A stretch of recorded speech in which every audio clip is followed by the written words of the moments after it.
My name is Joe Dalton, entrepreneur and business coach. Welcome to Breakthrough Brands. Each week we bring you an inspirational story and an insight to the minds of some of the top business leaders, authors and mentors from around the globe. Whatever is needed to make you shine in life and business, you'll find it here. On today's show we have Erik Eklund. Erik gives thought-provoking, entertaining and motivational speeches, masterclasses, workshops and one-on-one coaching. Erik, welcome to Breakthrough Brands. How are you? I am fantastic. Erik, the reason why I asked you on to Breakthrough Brands, we had a conversation through LinkedIn Messenger, and I really kind of went, you have a good story. You're a motivational speaker. You're trying to change people's lives around the world. And I says, this is a man that fits all the elements of Breakthrough Brands. So welcome. Thank you. And we had a brief moment to say hi over there. Not too much because there's a lot of people, but here we are. Here we are. That's the beauty of radio. What's your story? I read an article that you said, you were different. People didn't accept you for who you were until you start then building that confidence and moving forward. Tell the listeners a little bit about your backstory. Well, right now, there was actually a lady after this event to ask me a brilliant question that today I'm actually can't answer, and it takes me into my story. She asked me, do you ever, hope that you would be looking different, as in you would have another skin color? And I looked at her, I was like, you know what? Let me be brutally honest with you. Yes, I've had so many moments in my life where I was hoping that I was looking differently. And this is my story from the beginning to the end. I'm adopted from Colombia to Sweden and grew up in the middle of nowhere together with my adopted brother as well from Sweden. And the thing here is, when I realized we all have a story, that we all have our own backpacks, we all have our own experiences, suddenly I just realized this thing of the one thing that I was running away from the most in my life was actually to accept who I truly am. This thing of, I do look different. I look a lot different from the rest of the kids in the middle of Sweden. I do. Back in the 80s and 90s, sure, there were people, they were running after me and they were doing what kids do. They can be very happy to and nice to each other, but they can also be very mean to each other. Kids. But also, I'm a stranger in a strange place. I'm also a stranger in my own place, as in my own body. I'm strange. I don't understand in the beginning as I'm young why I'm so different. And around us, there's so much that goes on where we have to be kind of being like everybody else, but at the same time people expect us not to be. So this huge confusion between, wait, what am I supposed to be now? Myself, or am I supposed to be like them? And I think you understand that one, Joe. Yeah, it's interesting because looking at our own children, kids are wonderful. Kids can't distinguish between different races, different colours. They just see other children as they are, and that's up to a certain age. And then as children get older, depending on what schools they're in or the environment is around them, that's when it starts to change. And that's where that self-doubt comes in, that worry about what will my friends think, or what will people think of me. I'm not wearing those clothes, I look silly in them, or I'm not going here, and it's all about embarrassment. Yes.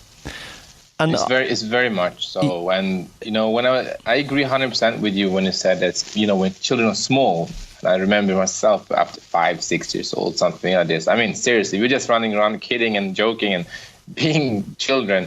But there was still this curiosity. I still remember how that some kids, ran up to me and touched my skin and wonder why they don't get brown when they touch me. Or sometimes when I get hurt, they wondered why, like, oh my God, you're actually, you're white on the inside, as they would call it. Back then, no one meant anything mean with this. This is really something curiosity. I take with me right now. Say it again? That's only just curiosity as a child. Exactly. It stays curiosity until someone starts putting a name for that, or they start putting a certain judgment on this. And that's honestly coming from older parents, siblings, or teachers around that puts another value on this. And this is really much is very much why I'm doing what I'm doing today with the whole thing of connecting humans and getting people to understand that, we have a responsibility, a huge one. It's like my daughter, when she was about 4 or 5, I remember seeing someone says, why is that person larger than us?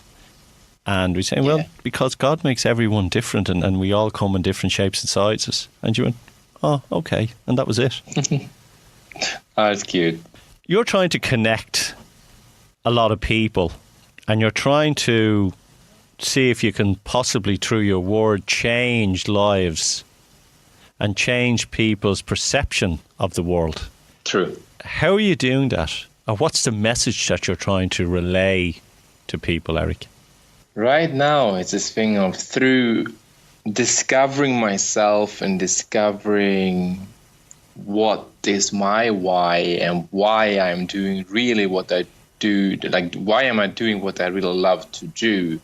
This whole thing with influencing others through language and ideas, I know from years has been my strength, and I love it. And the how I'm trying to connect, I'm really calling connecting humans rather than people. It's because it's a way of understanding ourselves, as in we are humans. We are not robots. We cannot be emotionless. We cannot live without fear or rejection in our lives. At the same time, we cannot make everything digital and computerized, because behind that, it's still humans, and they're humans that we're selling to. They're humans that we're trying to serve or help in any type of way. And then the main message here, to live feeling fulfilled. That day you come home and you feel like you had a great day at work, you just, or you had this amazing dinner, or I don't know what it was, but it involved that connection with another human. You really touched the base on what really resonate to each other.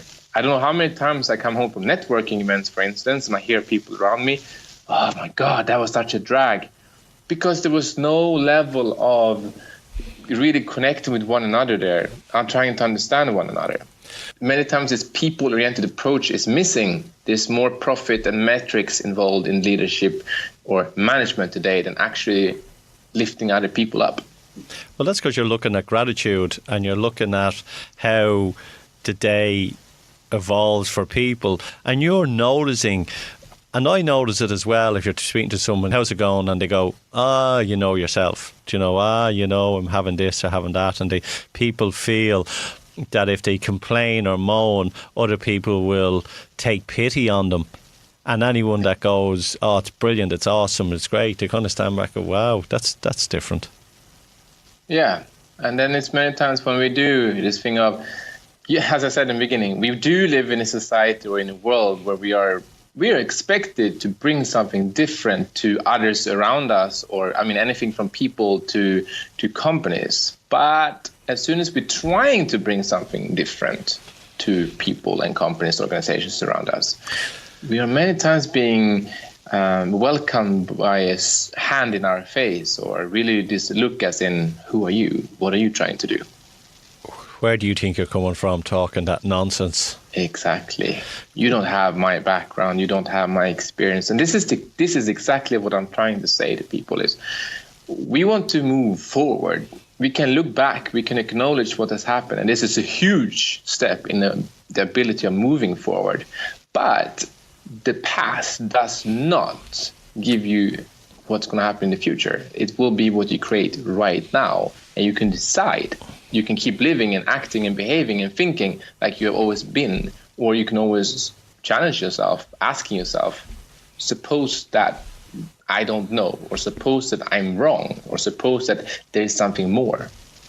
I love that you say trying to get human connection. And it's really, everything is online, and everything is, we could have conversations about AI, and I was reading an article the other day where AI is going to replace X amount of people's jobs.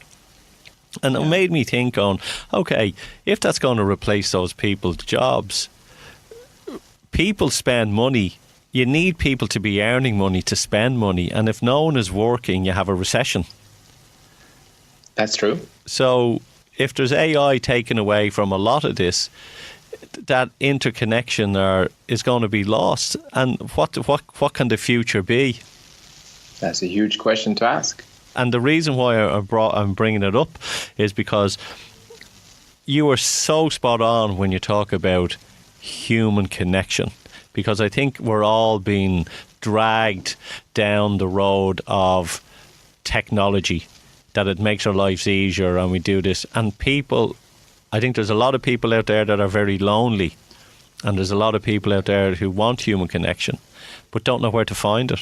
That's very, very true. And this is also when coming in on anything, going the route of dating and dating apps to communication channels online, how we communicate. These are the areas that I'm specializing in myself. And this thing of, today when we have something to say to each other, we send a text message.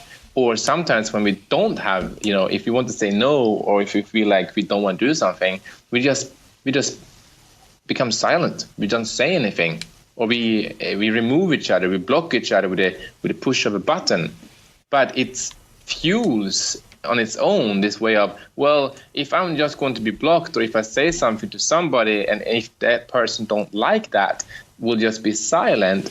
I don't want to care about that person anymore. I'm not going to care more for you. So I will start behaving in a way that becomes quite mean, right? It's not going to be that compassionate or caring anymore. So the more we're doing one way, this evil circle is starting to spin fast and faster. That's what I'm trying to break right now, that even by saying no, it might be feeling harsh for the second, but oh my, for the long time, it feels revealing. There's a generation out there that don't like talking on the phone. There's a generation out there that don't like emailing. There's a generation out there who don't like talking to people, and they only like communication through text and everything. So how do we evolve and sort of say to people, we need to start communicating and talking to each other?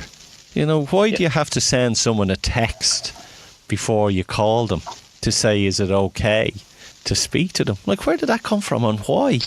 I remember when I was growing up, when there was a phone and the phone would ring in the house and everybody would jump up and run to grab the phone. Yeah, I remember that one as well. But the big question here is to ask, what would life be without the human connection? I imagine yourself sitting at home. The only connection you have to other people, even though you're trying to be connected, right, is via your phone. Say that's the only way of connecting to people. How would you feel? Lonely. Yeah, then we're moving from alone to lonely. Being alone, that's fine. But the feeling of loneliness, that I'm arguing if anybody really wants to feel. Erik, there's a Dr. Emoto, M-E-O-T-O, okay? And you know the story that he got 4 or 5 different jugs of water. One of them he shouted hate at. Another one then they shouted other language at. And then they froze them, okay? And then they got the frozen water and looked at it underneath a microscope. And the water that they shouted hate at, the ice was all shattered and everything. But the ones that they spoke to, love, peace and everything, they were like icicle snowflakes. Really? Okay. The ones that they shouted all bad, negative at and everything, when they looked at them, they were just ice. But the ones that were compassion and love that they spoke to, they were beautiful flakes. Do you know which one was the worst? No. The one that they ignored totally. In water? In water. So they got them all, said love, peace to one, cursed and shouted at another and left one alone. Then they froze them, and then they took a slice off them and put them under a microscope, and they looked at the particles inside. All right. Point proven then, in ice and in jugs of water. But you know what that means? We're made up of water. I was just about to say, with the amount of water we are made up on. Yeah, and that is such an amazing thing, that it's the energy goes where energy flows. And we have water, if we're talking about negativity and we're pushing ourselves and all that, that's what you're carrying. But if you're carrying love and peace and gratitude, that resonates with you as well. But loneliness, you could be sitting in a restaurant, or you could be, like yourself, you could have been sitting, you were a dancer on a ship. You could have been on that ship, and you could have loads of people around you, but you still could have been the most loneliest person on the ship. Oh, yes, 100%. That's the difference between being lonely and being alone. Yes, yeah. Are you traveling all over the world giving your message? Yes, I am, and together with a selected few that I have met recently, within the last year actually, I'm collaborating in different events, organizations and settings to really make an impact with our message now. And I'm the one who's just behind this and really creating and defining and coming up with these new ideas for how to spread it. But I'm all over. I've been from Kuala Lumpur up to Dublin even, and I'm going to Dallas shortly, and I have Brazil coming up towards December, so it will be very exciting. And it always also opens me up for the different cultures. And I love how people say, well, here it's so different, or here we are struggling with. But I hear the same here wherever I go. It's not about here. We are humans, and we're humans everywhere in this world.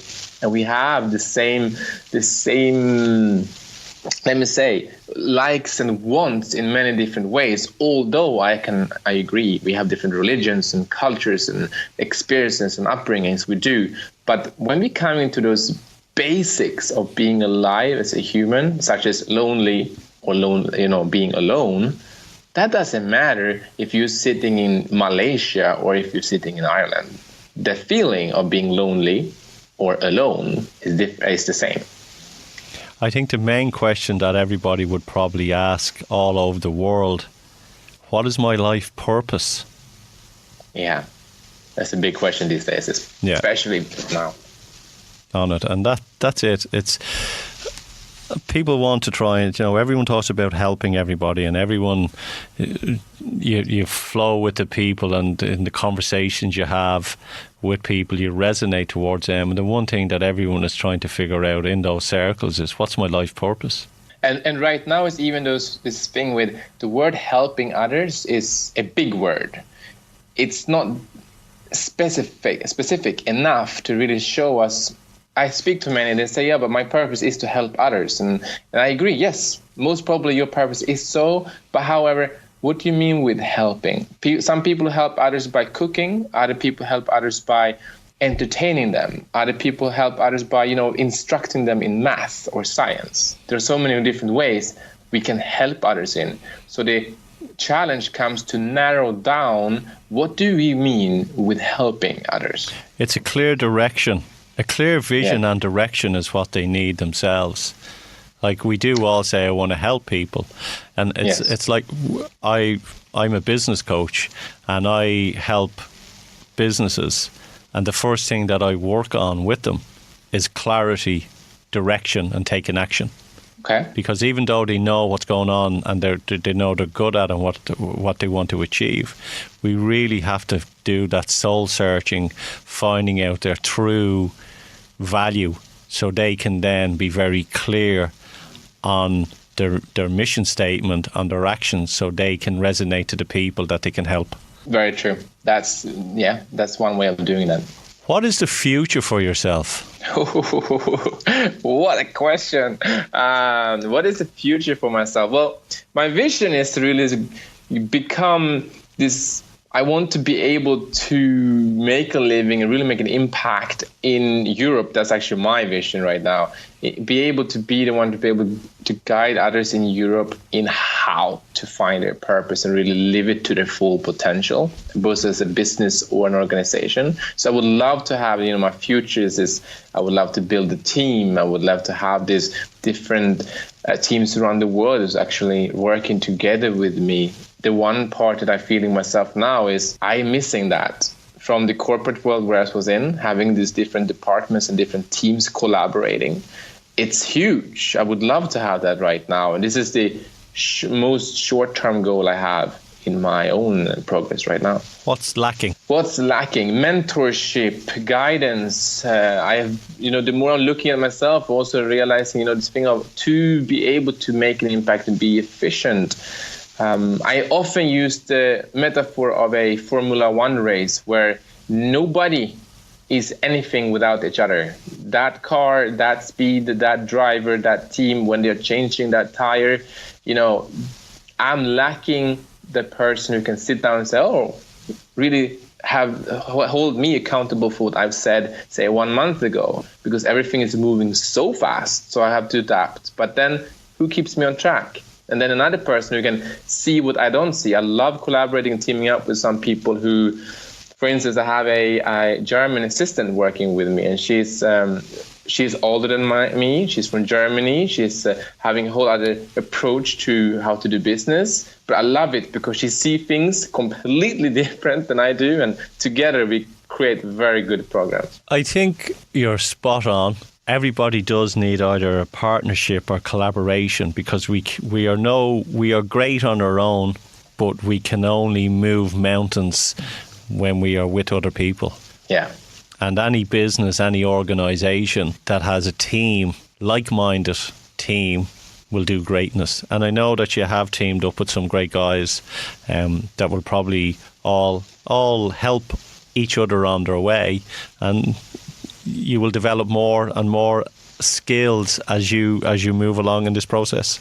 I definitely hope so. I strive to do so. I have discovered by myself, when I was younger, when I was moving like a Ferrari, looking for success and money and fame, that I wasn't doing it the way that really made me feel good and feel fulfilled, like really feel like at the end of the day, I had done what I could do. The one thing that slowed me down the most, and what I'm realizing around me right now, is that we are really trying to do it all by ourselves. We're not asking for help. What frightens you? Right now, I'm still coming off very much from the one fear I had for a long time, to not be good enough. That really frightens me, that, I'm not good enough. And I've been living that reality for at least 27, 28 years of my life, hearing, say, at least 18 years of that, how I am not going to, I can't make that. You can't do this. You will never be able to be that good. The good enough portion in me is so huge, and I'm trying to face it as much as I can, but I can still sense it. And my friends or some people I take with me when I do my speeches, sometimes they tell me, this thing of, ooh, now I could feel how you just unlocked yourself, versus sometimes to go, now you were paying too much attention to trying to please everybody. If there were some people that had some difficult questions for me, or there were perhaps some people in the back of the room that left of one reason or another, and I start focusing on that. So that's really something that I still work on. Boils down to self-worth, which with time does change, and I know that because that was something that I had to overcome. And when you overcome it, you realise you stop looking outwards for inwards, start looking inwards, outwards. And once you've got the handle of your self-worth, that you're good enough, doesn't matter what anyone else thinks, because there's a percentage of people out there that will never like you, will never get you, will think you're an arsehole. So what? 100. That's so right. That's so on point. I'm living it. I'm speaking about it right now, and I'm even for me, I'm still having to learn that. This thing of that, there's no one will like you at all times of your life or whatsoever. There will always be somebody who's not liking you, and it's like I don't understand why it's such a big portion in my life, or even others, that why should we be so concerned about that everybody should like us? I tell you why. Because I could compliment you all day, and then someone could turn around to you and call you a fool, and you will remember the person calling you a fool, and you won't remember all the compliments that I've given you all day. And that's got to do with how our subconscious mind is wired from the people around us. And once you can learn to switch off those negative thoughts and focus on the good, you sort of come with enlightened within, because of the process that you're going through. And nothing then will matter what other people say. And you said something there that I believe and hold very true. the people you surround yourself with. Oi, oi, oi. That's a key ingredient to so much in our lives. And I have lived that through myself. And the reason why I'm doing what I'm doing today is actually because I looked at that one in the mirror. And it got back to even, who was I loving before? Who was I surrounding myself with on a daily basis with before? And it took some harsh decisions to accept what that really meant to me. And that's it. It's and then you'll go through that journey, and you'll outgrow those people, and you go to the next level, and you go to the next level. I'm going to look. We're coming to the end of the show, Erik. I want to ask you a couple of quick questions. One, the best business advice you've ever received. Build character and adapt quickly. Lovely. Best business book that you'd recommend? Ooh, most probably The Outward Mindset by the Harbinger Institute. Okay. And where can people find you? If someone wants to reach out to you, give us your website, your email address, or if people want to connect with you. I am the one who loves to use LinkedIn, to put a spin on how LinkedIn is used. So LinkedIn, my LinkedIn, Erik Eklund, is the one. Excellent. I love LinkedIn. It's my favourite in the world. And what song would you like us to play out with, Erik? Where in this outro, James Brown, Papa got a new brown bag. Excellent. Erik, it's a pleasure having you on Breakthrough Brands. We've had, it's been a good conversation. And Erik, it's a pleasure having you on Breakthrough Brands. I'll talk to you soon. Over the years, I've had the pleasure to interview hundreds of people on my business shows, Breakthrough Brands and Business Eye. In doing so, I've put together my top 10 tips that I've picked up from my guests along the way. To discover what these are and how they may benefit you in your business, please click on the link below or go to joedalton.ie/discover.